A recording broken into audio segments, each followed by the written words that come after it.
मैं अभी पोहरा देवी में बंजारा समुदाय के भी कुछ महानुभावों से मिलकर के आया। इस म्यूजियम के जरिए उनकी विरासत को जो पहचान मिली है, उसका संतोष और गर्व का भाव उनके चेहरों पर था।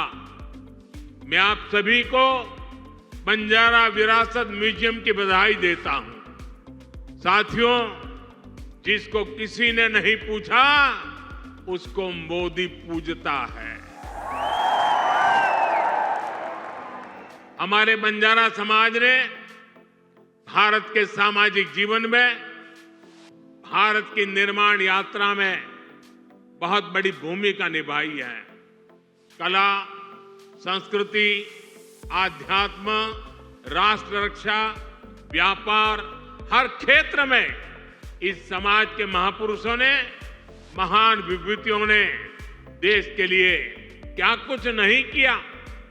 राजा लखी शाह बंजारा, उन्होंने विदेशी शासकों के कितने अत्याचार सहे, उन्होंने समाज की सेवा में अपना जीवन समर्पित कर दिया।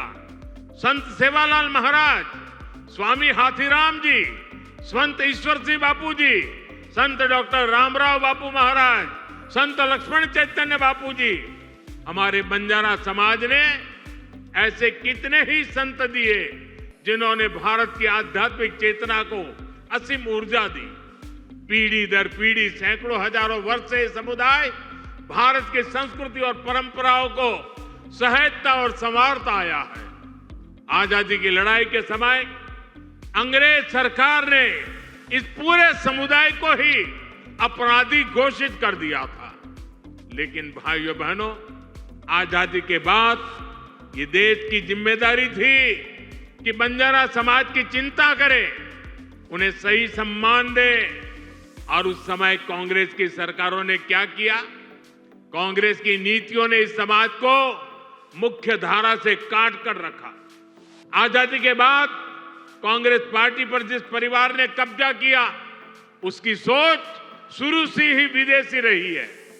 अंग्रेजी हुकूमत की तरह ही ये कांग्रेसी परिवार भी दलित, पिछड़ा, आदिवासियों को अपने बराबर नहीं मानते। इन्हें लगता है भारत पर एक परिवार की ही हुकूमत रहनी चाहिए, क्योंकि अंग्रेज उन्हें ये हक देकर गए थे। इसलिए उन लोगों ने बंजारा समाज के प्रति हमेशा अपमानजनक रवैया बनाए रखा।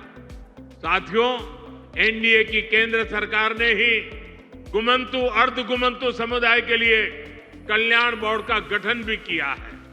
इस समाज के सांस्कृतिक पहचान को सही सम्मान मिले, इस दिशा में भी बीजेपी सरकार और एनडीए सरकारें लगातार काम कर रही है।